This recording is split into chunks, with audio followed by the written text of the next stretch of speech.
Morning, everybody. We're here with Mr. Schwartz, one of the counselors. What's your official title? I'm a school social worker. Okay.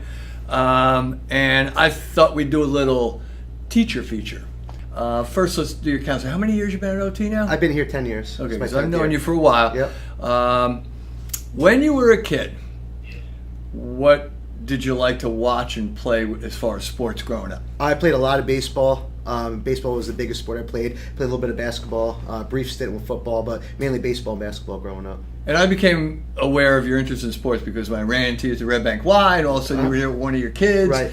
and you were heading, I think, into the gym to play basketball. I was like, hey, what are you doing here? And so I knew you were a sports guy, but did you ever, you know what, different question first. What do you like to watch or play now besides what we're going to get into in a minute? I don't really play too much. I work a lot, but I love watching sports. So what's your favorites? Baseball. I'm a huge New York Yankees fan. He's all right. I'm going to keep him around. And what a great series with the Astros. Like, man, two wins late in the game. Absolutely. I'm all excited. Yeah, they're doing well. What about football? New York Giants, big time fan. Oh, okay. And watch the Brooklyn Nets in the NBA. College stuff too? Not too much, no. You like the pro? I like the pro Okay, stuff, yep. So we got that. But now we're going to take a little U-turn. Those are the sports you like, Right. But the one now you do is something you did growing up? Never.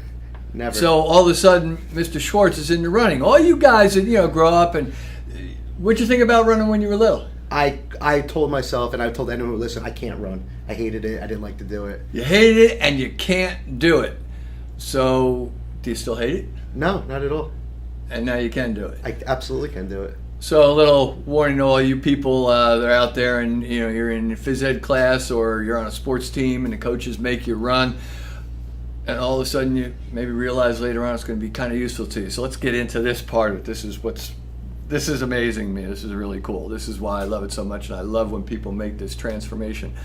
What prompted your decision to all of a sudden start doing something you couldn't do and hated?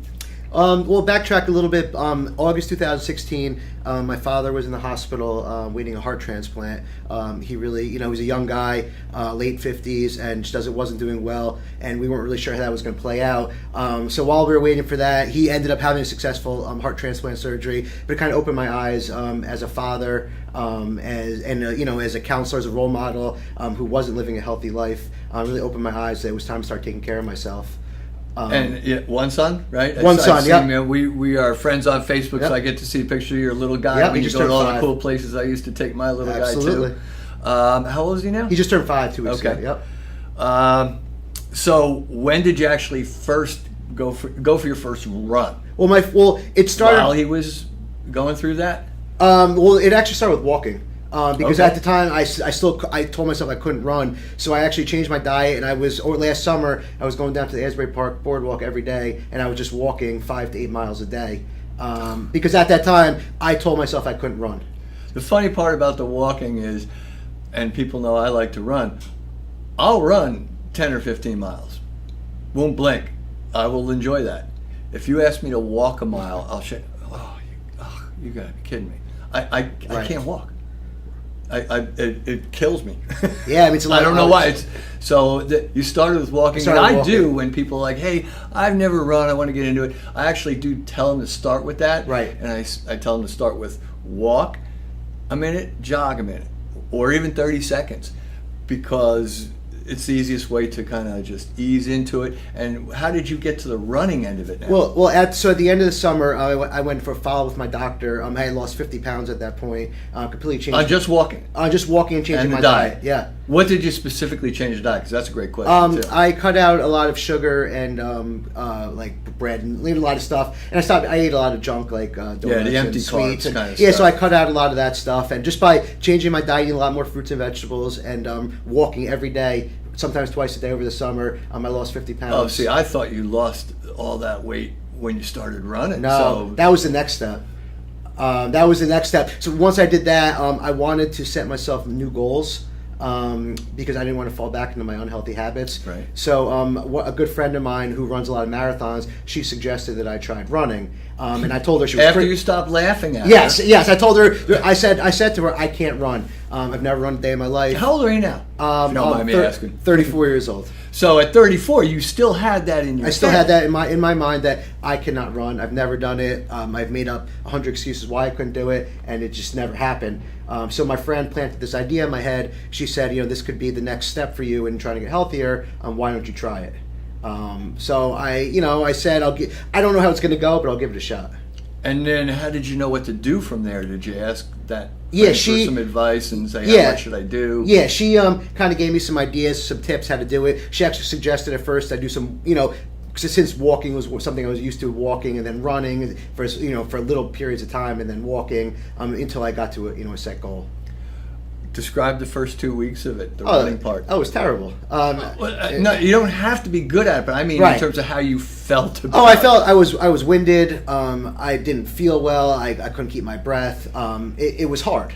I'm going to guess, this is what I've seemed to have gone through with a lot of people that I've worked with over the years.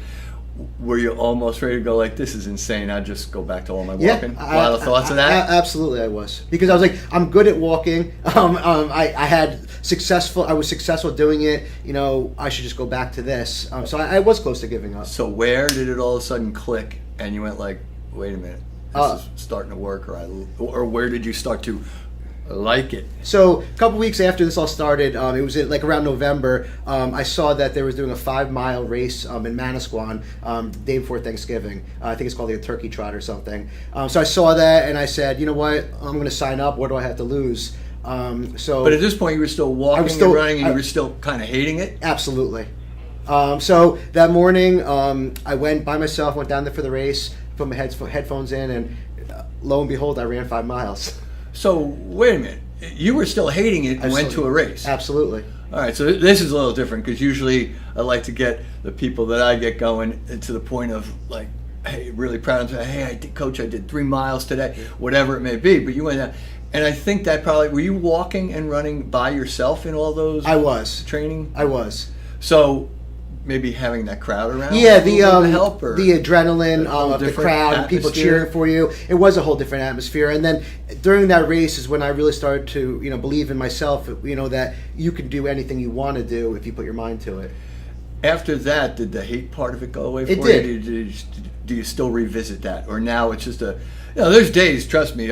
Yesterday I felt lousy only because of allergies and whatnot, not because of the 90 degrees. I thoroughly enjoyed being just in running shorts, no shirt, my running shoes, running down on the seawall by Seabright. I felt horrible because I was having just a physically bad. It felt like I weighed 2,000 pounds, but I still loved it. Right.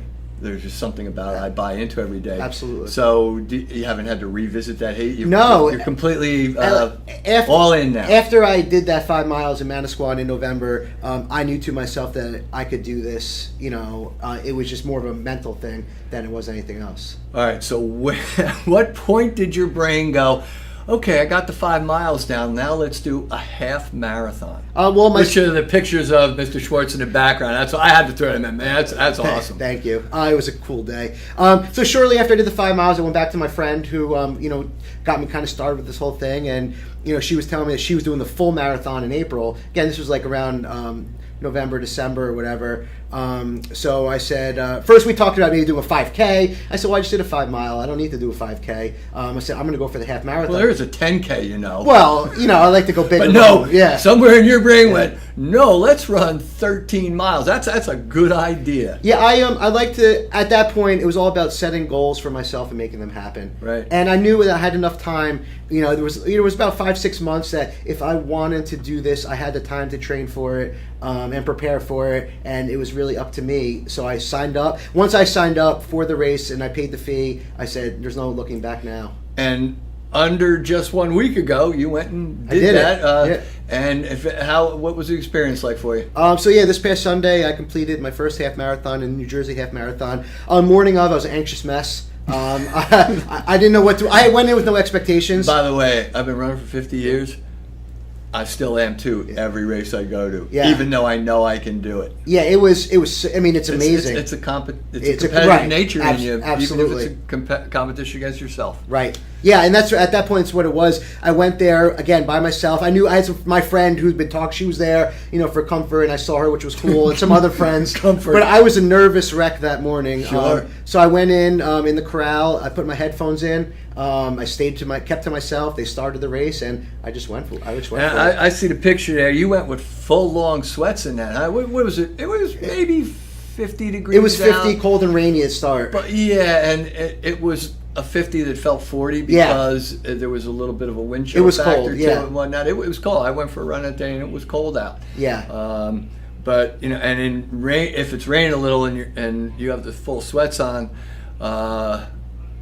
I can drag you down a little Right. bit. So did it get too wet? The rain eventually kind of let up. Yeah, and I for actually you. started with a hooded sweatshirt too. But I ditched that. that. All right. Yeah. So we had that conversation. I took like, that you want advice. to be able to toss and make sure you got something. So I ditched that a few miles in, but then I was pretty comfortable with that, and I just went for it. Now, the last couple miles, if I'm not mistaken, you guys were coming north back towards the Long Branch. That's towards correct. The Pier Promenade. Yeah. And that wind was a little It was rough. diagonal forward in your face. It was So it was, rough. I think, a northwest wind. How was it all the way from Asbury back? No, On so half? the half you start at Monmouth Park, and then you go through Monmouth Beach and some of those towns over there. Then you come through Long Branch, and then you finish. They take you up the Long Branch boardwalk, okay. and you finish So down it there. wasn't too long into the wind because a buddy No. of mine did the full. Yeah, they go down and to Asbury. You got Yeah. that was the last 7 miles Right. were all into that, and that could be very discouraging. Yeah, it was like the last Someone's- 2.5 wasn't too bad. But at that point, as I was approaching the Long Branch boardwalk, and I knew I was almost there. Actually, I took my headphones out, I put them in my pocket, and I just took it in for the last 2 miles. I took in the scenery, all the people. It was very, very. People don't realize how important that is. Yeah. Like, and that's why I don't run with music or headphones. I want to take in and let my thoughts wander too, or take in what's around me, and it's kind of It was really, really cool. running is my meditation. And I could see why. I mean, it really is relaxing. Now you get it. Now I get it. I never knew that before. But yeah, just going down. The closer I get, the more people there were encouraging you. You're almost there. Yeah. It was a very emotional experience for me. It was a different kind of emotional than it was when I started the race. When I was What's anxious. the farthest you'd run going into that for training? I never ran more than 6 miles. So all of a sudden you got to double what I you've had done. to more than double what I did. Which brings the next question: how were you the next day? I was in a lot of pain. A little sore? Yeah, I was sore. It was hard Hopefully to you get. didn't have any appointments upstairs. No. Going up the stairs is actually easy. Yeah. It's coming down Going- them that hurts. After the race, After. getting off the bus back, that was awful. You probably almost fell down trying to get off the last It was step. terrible, but I was really sore. Waking up next morning, I could barely move. But as the day went on, and the next day, I was fine within 2 days. Yeah, back to that normal. soreness. Give it a day or two, but that can be rough. Yeah, So what's next? I mean, I did this. Here we go. I'm doing the full marathon next year. And will you do Jersey? I will do the New Jersey full marathon next year. I might do another half or two before that. But that particular one, the Jersey one. I will do that one. Okay. Yeah, because it was a fairly easy course, pretty flat. Right. And People always ask me, like, did you run the marathon? Did you? Because it's right here. I'm Right. like, no, that's why I don't want to do it. But that's because for 50 years I have seen this road. Right. And to me, it would be a little more boring. But you're just getting into it. So that actually is a good thing. And like It's I've done this, flat. I'm comfortable. I'm comfortable with at least half of it. And Right. it just means a lot to me that like I did the half, now I have to do the full. Right. On the same course, and then we'll see what happens from there. But I'm absolutely committed to it. So maybe someday I'll see him qualify for Boston. Yeah. I don't know. But thanks for tuning in, everybody. This is the kind of role model you're looking for. You know what? Actions speak louder than words, as I said in the tweet. And you were. Thank you. Your body was talking Thank loud. you. And it's all about setting goals, leading by example, and making them happen. Mind's a powerful thing. You can do whatever you want if you believe in yourself. All right. So for our students, you got no excuse. He's proof. Anyone can do it. See you next time. Take care.